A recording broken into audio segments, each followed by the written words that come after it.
1983 সালে জানে ভিদো ইয়ারো সিনেমা দিয়ে বলিউডে জনপ্রিয়তা পান সতীশ শাহ।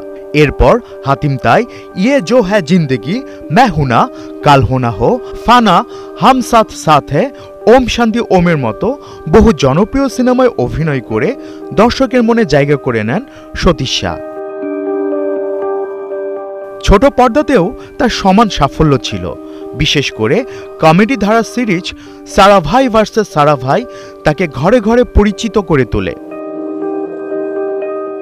2014 সালে সাজিদ খান পরিচালিত হাম শাকল ছিল অভিনেতার শেষ সিনেমা। অভিনয়ের পাশাপাশি 2008 সালে অর্চনা পূরণ সিং এর সঙ্গে কমেডি সার্কাসের সহ বিচারক হিসেবেও কাজ করেছিলেন তিনি।